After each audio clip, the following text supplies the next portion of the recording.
شاویز خانزادہ کمرے میں داخل ہوتے ہی اس 18 سالہ رباب کو اس کے بازو سے پکڑتا، اسے قہر بھری نظروں سے دیکھتا ہوا بولا، ان کندھوں پر اپنے جوان بھائی کا جنازہ اٹھایا ہے میں نے، اور تم کیا سمجھتی ہو تمہیں اس حویلی میں ملکہ بنا کے رکھوں گا؟ ونی ہو کر آئی ہو تم، خون بہا کے بدلے۔ تم سے نکاح بس میری ضد تھی، مگر یاد رکھنا۔ شاویز خانزادہ رباب کا بازو پیچھے کی جانب مروڑ کر اس کی کمر کے ساتھ لگاتا بولا، نہ جینے دوں گا تمہیں اور نہ ہی مرنے دوں گا۔ رباب جس کی آنکھیں پہلے ہی رو رو کر سوج چکی تھی، اور اوپر سے شاویز کا آگ برساتا لہجہ، اس کا جی چاہا کہ زمین پھٹے اور وہ اس میں سما جائے۔ رباب کی آنکھوں سے گرتے آنسو شاویز خانزادہ کے غصے کو اور بھڑکا گئے۔ وہ اس کے جبڑے دباتے ہوئے رباب کے منہ کو زور سے پکڑ کر بولا، تمہارے یہ آنسو میرا غصہ تو بڑھا سکتے ہیں مگر میرے دل کو کبھی نرم نہیں کر سکتے۔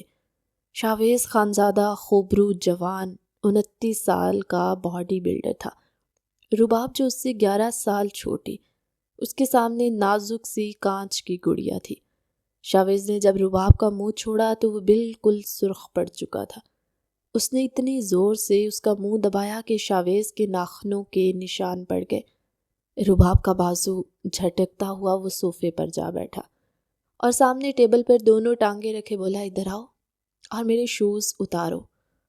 رباب جو نوکروں کی طرح بھاگ کر اس کا حکم مانتی اس کے شوز اتارنے لگی۔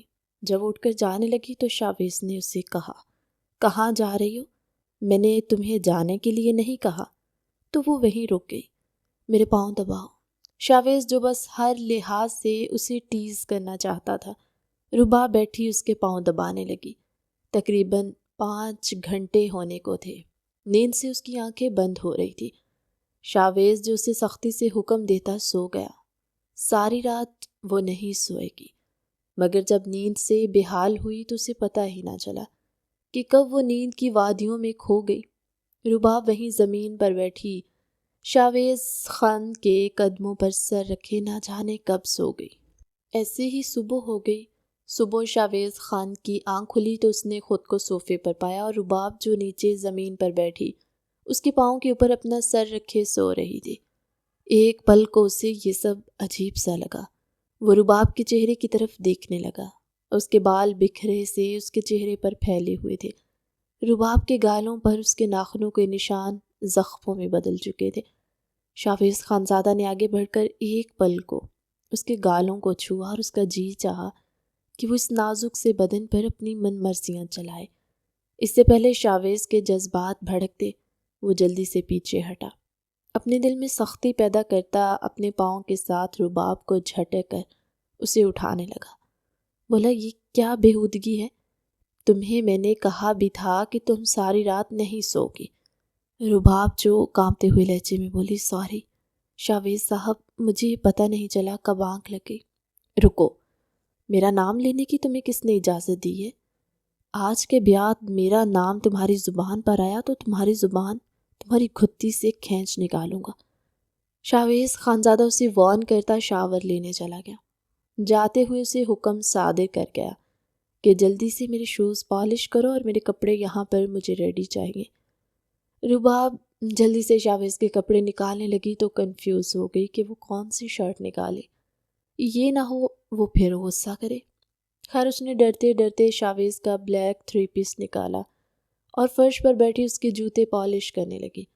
جب وہ واش روم سے باہر آیا اور ایک پل کو اپنا فیورٹ 3 پیس سامنے دیکھ کر ہلکی سی مسکراہٹ نے اس کے لبوں کو چھوا، لیکن وہ جان بوجھ کر رباب کو تنگ کرتا بولا، آر یو میڈ؟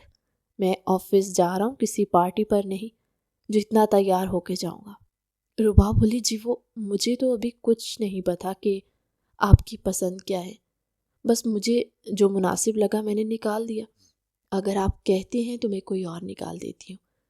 شاویز اس کے ہاتھ سے ہینگر کھینچتا ہوا بولا، بس ٹھیک ہے جو نکال دیا، اب اتنا وقت نہیں ہے کہ میں یہاں پورا دن کپڑے سلیکٹ کرتا ہی گزار دوں، 100 کام پڑے ہیں کرنے والے۔ اور سنو، وہ پیچھے مڑ کر بولی، جی میرے سامنے اس حلیے میں دوبارہ مت آنا، نفرت ہوتی ہے مجھے.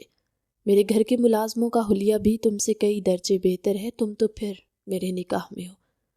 رباب دل میں سوچتی ہوئی مسکرائی کہ چلو نکاح کا یاد ہے.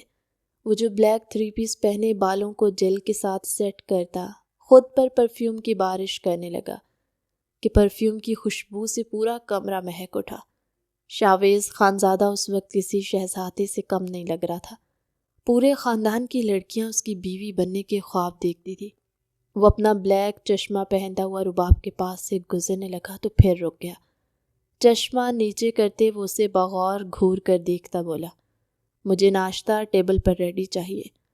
شاویز سیڑھیاں اتر رہا تھا. نیچے ڈائننگ ٹیبل پر اس کی دادو ممتاز بی نے دور سے کہا، ماشاءاللہ میرا شہزادہ آ گیا. شاویز اپنے والدین سے بھی زیادہ اپنی دادی کا لاڈلا تھا. اس نے سب کو سلام کیا اور دادو کا ماتھا چوما. ڈائننگ ٹیبل پر اس کے والد بہروز خان اور اس کی والدہ لبنہ بیگم موجود تھی. اس کی چھوٹی بہن مائرہ بولی، جو کل آپ میری بھابھی لائے ہیں وہ کدھر ہے؟ شاویز خانزادہ نے غصے بھری نظر مائرہ پر ڈالی، جو خاموشی سے ناشتہ کرنے لگ گئی. ایک گرجدار آواز میں وہ رباب کو بلاتا ہوا کہنے لگا، رباب میرا ناشتہ. وہ اپنے بالوں کا جوڑا باندھے ہوئے جلدی سے اس کے لیے چائے اور پراٹھا آملیٹ لے آئی. سب کی نگاہیں بغور اس ناشتے کو اور رباب کو دیکھنے لگی. شاویز نے اسے غصے سے کہا، واٹ از دس؟ کس سے پوچھ کر یہ بنا کر لائی ہو؟ جاؤ میرے لیے ہاف فرائی انڈا اور بریڈ لے کر آؤ، ساتھ میں بلیک کافی. لبنہ بیگم بولی، شاویز بیٹے ڈائننگ ٹیبل پر فرائی انڈے، بریڈ سب کچھ موجود ہے، تمہیں جو چاہیے تم وہ لو، ناشتہ بالکل ریڈی پڑا ہوا ہے.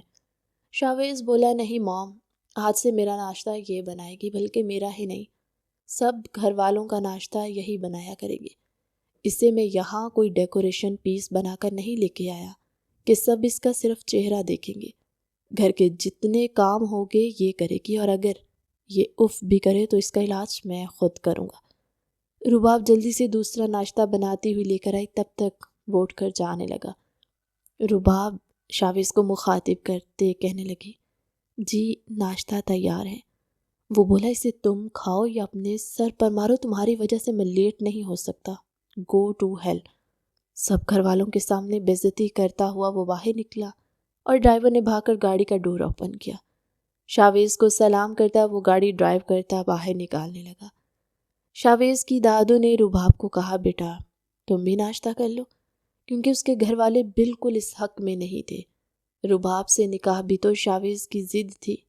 شاویز جس کا بزنس عروج پر تھا، ان دونوں بھائیوں نے بڑے بڑے بزنس مینز کو مات دے دی تھی. تبھی دلاور حسین جس کی کمپنی لاس میں جا رہی تھی، اور اس نے سوچا کہ وہ بہروز خان کے خاندان کے ان دونوں وارثوں کو مروا دے گا، اور پھر اس نے ایسا ہی کیا.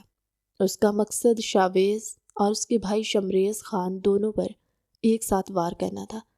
مگر اس دن وہ دونوں آفس سے اکٹھے نکلنے کی بجائے الگ الگ آئے. شمریز خان کے ساتھ رباب کا بھائی تھا جو اس کا دوست تھا. دلاور حسین کے بندے شمریز پر گولی چلاتے چونک گئے کہ شاویز کی جگہ اس کے ساتھ کوئی اور ہے، تو وہ ہڑبڑاہٹ میں پسٹل رباب کے بھائی عقیل کے ہاتھ میں دے گئے تاکہ دنیا کی نظروں میں وہ قاتل ثابت ہو جائے. مگر عقیل کیا جانے اس پر کون سی مصیبت آنے والی ہے. سنسان راستہ تھا. اس نے جلدی سے شاویز کو کال کی اور بتایا کہ شمریز کو کسی نے گولی مار دی. شاویز جس کی آنکھوں کے سامنے اندھیرا سا چھانے لگا، وہ خود کو سنبھالتا ہوا اپنے گارڈ کے ساتھ ہسپتال پہنچا، مگر تب تک شمریز دم توڑ چکا تھا. شاویز پولیس کے ساتھ اس جگہ پہنچا جہاں شمریز کو گولی لگی تھی.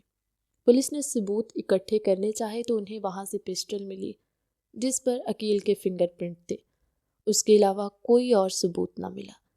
شاویز پولیس سے کہنے لگا، یہ معاملہ میں اپنے گاؤں کی پنچایت میں حل کروں گا، آپ لوگ اس معاملے سے دور رہیں. اب پولیس آفیسر جو شاویز خانزادہ سے بولا، جی خان سائیں، جو آپ کا حکم. خان حویلی میں کہرام سا مچ گیا تھا جب شمریز خان کا جنازہ اٹھایا گیا. کوئی سوچ بھی نہیں سکتا تھا کہ یہ سب ہو چکا ہے. خیر، جنازے کے اگلے دن ہی بہروز نے ساری حقیقت اپنے والد بہروز خان اور باقی گھر والوں کو بتا دی. شاویز خانزادہ کے والد کہنے لگے، دیکھو شاویز، ہم سب جس دکھ سے گزر رہے ہیں شاید ہی کوئی اس بات کا اندازہ لگا سکے، مگر ہمارا دل اس بات کو ماننے کے لیے تیار نہیں ہے کہ یہ سب عقیل نے کیا۔ وہ دونوں ایک دوسرے کے لیے جان تو دے سکتے تھے، مگر کبھی ایک دوسرے پر آنچ بھی نہیں آنے دے سکتے تھے۔ تم جذبات میں ہو، یہ نہ ہو بعد میں پچھتانا پڑے۔ مگر شاویز خانزادہ جو بھوکے شیر کی مانند بپھرا ہوا تھا بولا، بابا کبھی کبھی جو ہم سوچتے ہیں ویسا نہیں ہوتا۔ لوگوں کے چہروں پر بہت نقاب ہوتے ہیں، اس لیے میں اسے اپنے طریقے سے سزا دوں گا۔ آج شام پورا گاؤں اس پنچایت میں شامل ہوگا۔ شام کا وقت ہوا۔ پنچایت کی سربراہی اب بہروز خان شاویز خانزادہ کو دے چکے تھے، اس لیے وہ برابر کی نشست پر خاموشی سے بیٹھے ہوئے تھے۔ سب لوگوں میں تجسس تھا، آخر اتنی گہری دوستی تھی تو پھر یہ قتل کیسے؟ عقیل کی پوری فیملی بھی آ چکی تھی، جس میں اس کی ایک بہن رباب اور اس کے ماں باپ تھے۔ عقیل کے ہاتھ باندھ کر اسے مجرموں کی طرح سب کے سامنے گھٹنوں کے بل بٹھایا ہوا تھا۔ شاویز خانزادہ پنچایت کا آغاز کرتا بولا، اس وقت میں اور میرا پورا خاندان میرے بھائی شمریز خان کی موت کے غم میں ہے۔ ہم نے کبھی سوچا بھی نہیں تھا، وہ جسے اپنا جگری یار سمجھتا ہے وہی اس کا سب سے بڑا دشمن نکلے گا، اور یہ اپنی نفرت حسد میں اس قدر آگے بڑھ گیا کہ اس نے شمریز کی جان ہی لے لی۔ گاؤں والے آپس میں چیمو گوئیاں کرنا شروع ہوئے۔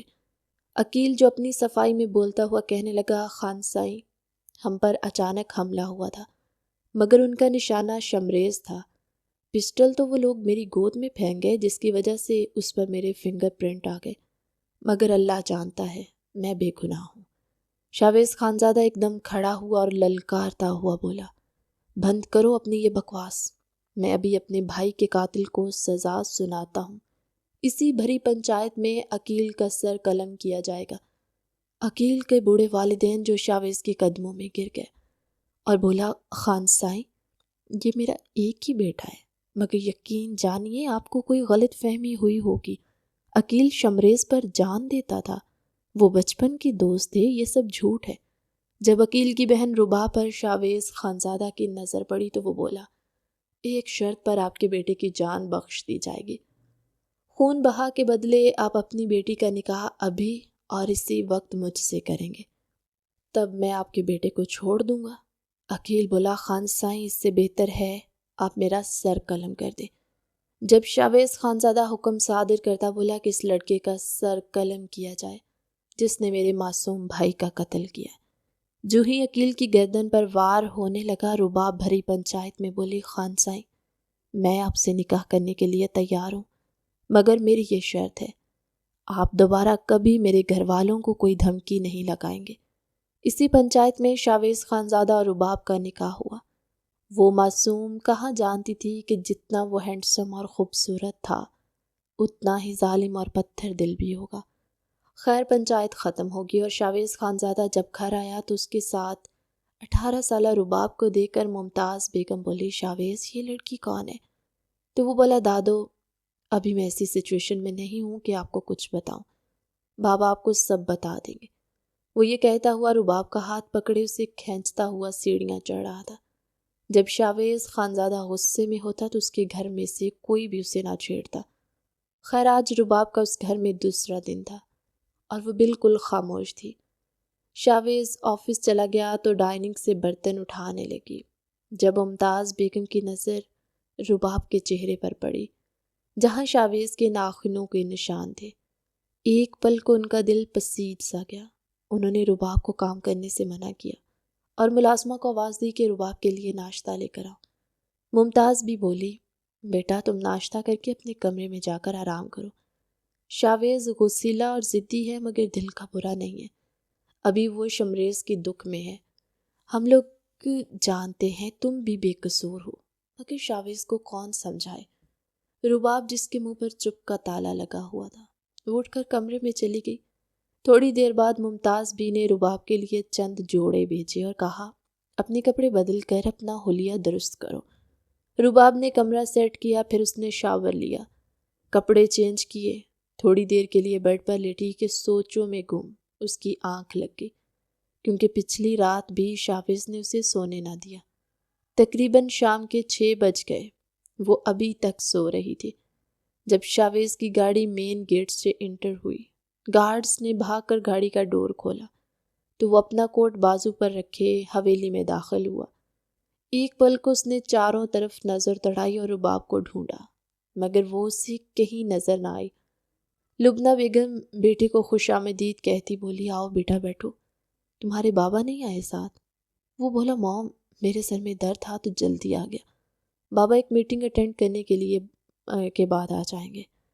ممتاز بھی شاویز کو سر پر پیار کرتی بولی، تم جاؤ کمرے میں آرام کرو، میں سر درد کی دوا اور کافی بھجوا دوں۔ وہ بولا، تھینک یو دادو۔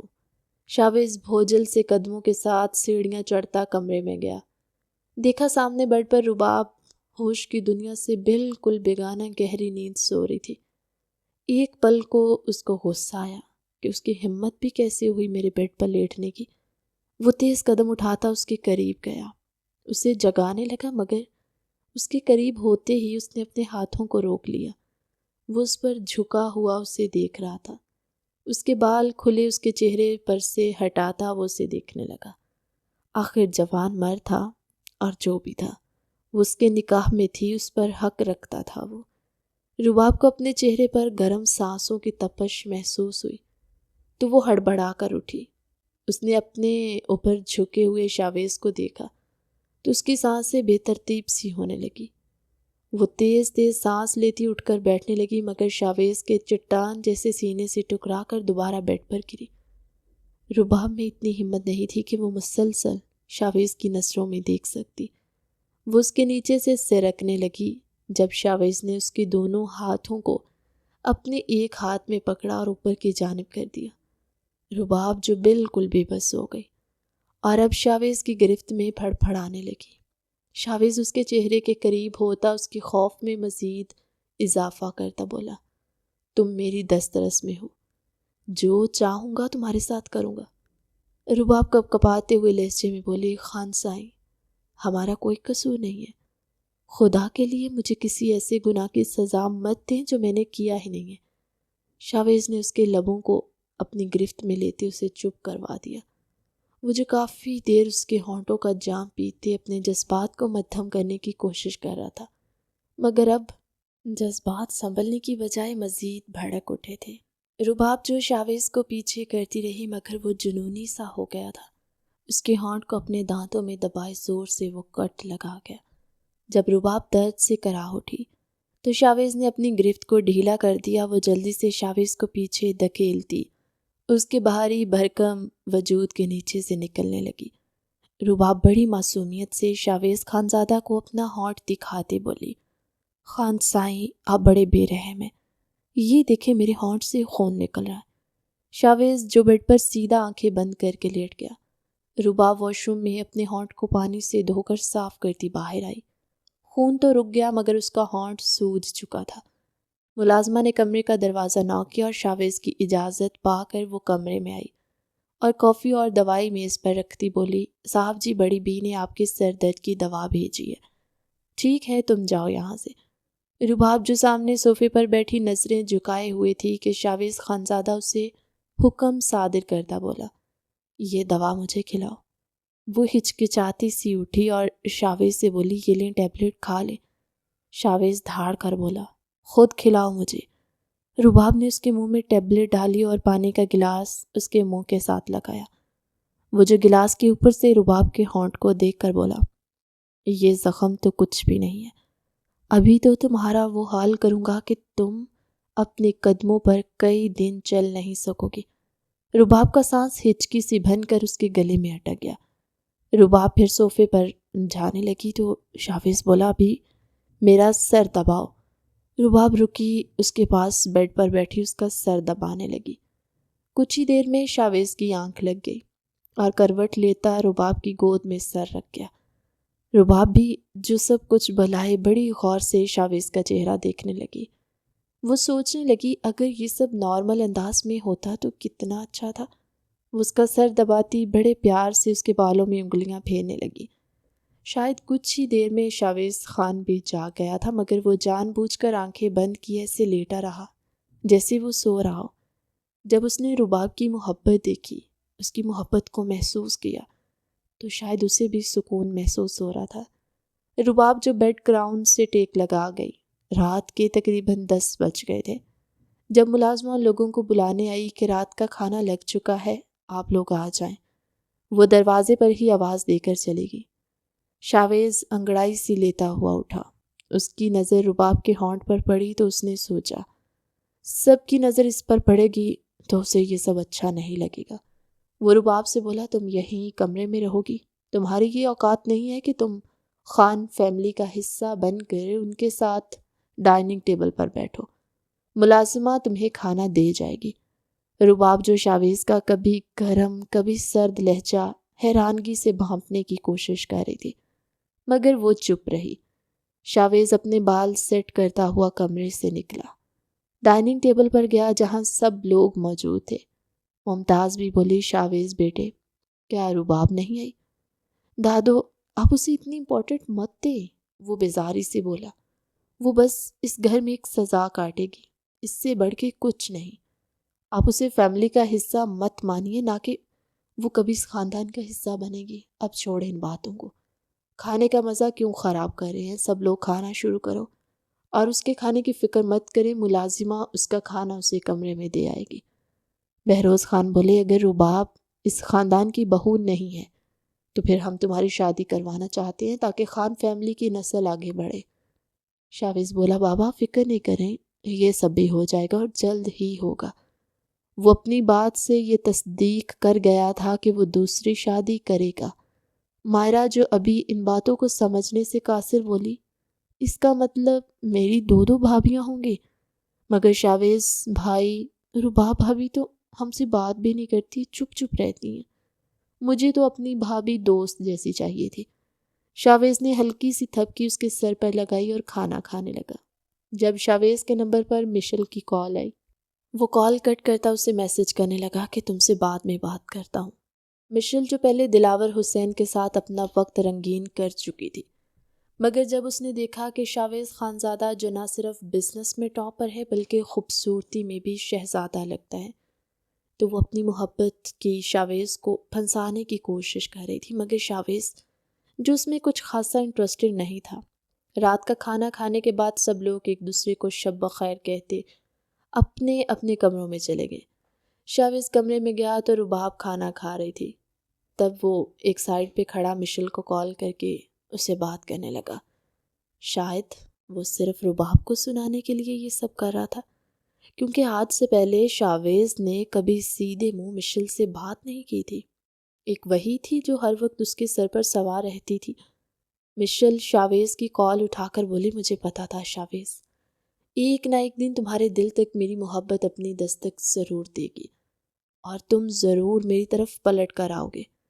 شاویز بولا، مشل تم سچ کہہ رہی ہو، میں واقعی تمہاری محبت کا گرویدہ ہو کر رہ گیا ہوں، اور اگر کوئی آپ سے اتنی محبت کرے تو پھر حق بنتا ہے اس محبت کا جواب محبت سے دیا جائے۔ رباب جس کا نوالا حلق میں اٹک گیا، وہ کھانستے ہوئے پانی پینے لگی جب شاویز نے مڑ کر ایک نظر اس پر ڈالی اور اپنی ہنسی کو اپنے ہونٹوں میں دبا گیا۔ پھر وہ مشل سے بولا، مشل تم ایک کام کرو، کل ہم لنچ پہ باہر ملتے ہیں، جو بھی ہوگا سامنے بیٹھ کے ڈیسائیڈ کریں گے، پھر ہم اپنی زندگی میں آگے بڑھنے کے بارے میں بھی سوچیں گے، کیونکہ میرے گھر والے بھی اب میری شادی کرنے کا سوچ رہے ہیں۔ مشل بھی ایک دم حیران ہو گئی کہ آخر شاویز کو ہو کیا گیا تھا، جو کل تک اس سے بات نہیں سنتا تھا آج اس کے ساتھ اپنی زندگی کی پلاننگ کر رہا تھا، مگر وہ کیا جانتی تھی، وہ تو صرف کسی اور کو سنا رہا ہے۔ مشل بولی، اور سنا ہے تم نے کسی لڑکی سے نکاح کیا ہے، اس کا کیا ہوگا؟ بولا، وہ نکاح بس ایک سزا ہے، اس کے علاوہ اور کچھ نہیں۔ مجھے اپنی زندگی میں آگے بڑھنا ہے، اپنی نسل کو آگے بڑھانا ہے، جس کے لیے میں خاندانی بہو گھر پر پورے رسم و رواج کے ساتھ لاؤں گا۔ اور رہی بات اس لڑکی کی، تو یہ ایک فضول چیز کی طرح اس گھر میں پڑی رہے گی، تم اس کی فکر مت کرو، بس کل ہم ملتے ہیں تو سب کچھ ڈیسائیڈ کریں گے۔ خیر، مشل خوشی سے بولی، جیسے تم کہو اور جہاں تم کہو، میں وقت پر پہنچ جاؤں گی۔ شاویز، مجھے تم ہر قیمت میں چاہیے ہو، تم نہیں جانتے میں تم سے کتنی محبت کرنے لگی ہوں، دن رات بس تمہیں سوچتی رہتی ہوں۔ شاویز بولا، okay sweetheart, I understand your feelings, اسی لیے تو شادی کرنے کے لیے تمہیں چنا ہے۔ Good night. رباب جس کا کھانا وہیں چھوٹ گیا تھا وہ آنکھوں میں آنسو لیے کچھ دیر تک شاویز کی طرف دیکھنے لگی، کیونکہ رباب نے اب دل سے شاویز کو اور اپنے اس رشتے کو قبول کر لیا تھا۔ شاویز جو اسے اگنور کرتا واش روم میں گیا، کپڑے چینج کرتا، نائٹ ڈریس پہن کر باہر آیا۔ رباب اس سے سوال کرنے کا کوئی حق نہیں رکھتی تھی، اس لیے خاموشی سے وہیں صوفے پر بیٹھی رہی۔ شاویز اس کے قریب آ کر اس کے جذبات کے ساتھ کھیل کر پھر اسے تڑپتا چھوڑ دیتا۔ شاویز بیڈ پر لیٹا اور رباب کو آواز دیتے کہنے لگا، تم یہاں آرام کرنے کے لیے نہیں آئی، جب تک میں سو نہیں جاتا تم میرے پاؤں دباؤ گی۔ رباب خاموشی سے اس کے پاس آئی، اس کے پاؤں دبانے لگی، مگر اس کے دل میں ابھرتا طوفان تھم نہیں رہا تھا۔ وہ بار بار یہی سوچ رہی تھی، کیا سچ میں شاویز دوسری شادی کر لے گا؟ اگر وہ دوسری لڑکی کو گھر لے آئے گا تو پھر رباب کی اس گھر میں کیا حیثیت رہ جائے گی؟ یہی سوچتے ہوئے اس کی آنکھوں سے آنسو ٹپک رہے تھے جب اس کے آنسو شاویز کے پاؤں پر گرے تو شاویز اسے بازو سے کھینچتا اپنے اوپر گراتا بولا، اگر یوں ہی سسکیاں بھرتی رہی تو پھر تمہاری یہ سسکیاں مجھے سونے کی بجائے میرے جذبات کو جگا دیں گی، اور پھر تم جانتی ہو نا تمہارا کیا حال کروں گا۔ بلکہ یہ میری ہی ڈیل ہے جو اب تک تم سے اپنا حق وصول نہیں کیا۔ آج رات میں کچھ بھی ادھورا نہیں چھوڑوں گا۔ شاویز اپنا ہاتھ اس کی کمر پر لے جاتا انگلیوں سے اس کا جسم گدگدانے لگا۔ رباب بھی اب اس بے رحم کی محبت کو پانے کے لیے تڑپ رہی تھی، مگر وہ اس بات سے ناواقف تھی کہ اس بے رحم کی محبت اس کا وجود زخمی کر دے گی۔ وہ اسے بیک گراؤنڈ سے ٹیک لگاتا اسے اپنی گود میں بٹھائے، اس کی گردن پر اپنے دانتوں سے نشان چھوڑتا اپنی شرٹ کے بٹن کھول کر اسے اپنے وجود میں اتار گیا، جبکہ رباب بھی نیم مدہوش سی اس کے سینے میں منہ چھپانے لگی۔ شاویز جو رباب کے جسم سے ایک ایک کرتا اس کے کپڑوں کو اتارتا اس پر حاوی ہونے لگا۔ شاویز کی شدتیں بڑھنے لگیں تو رباب اس کے سینے پر اپنے ناخن گاڑے، آج اسے زخمی کر گئی، مگر رباب کا جنون دیکھ کر اب شاویز بھی مزید آگے بڑھتا ہوا۔ کہانی کا نیکسٹ پارٹ ہماری اگلی ویڈیو میں، تب تک کے لیے اللہ حافظ۔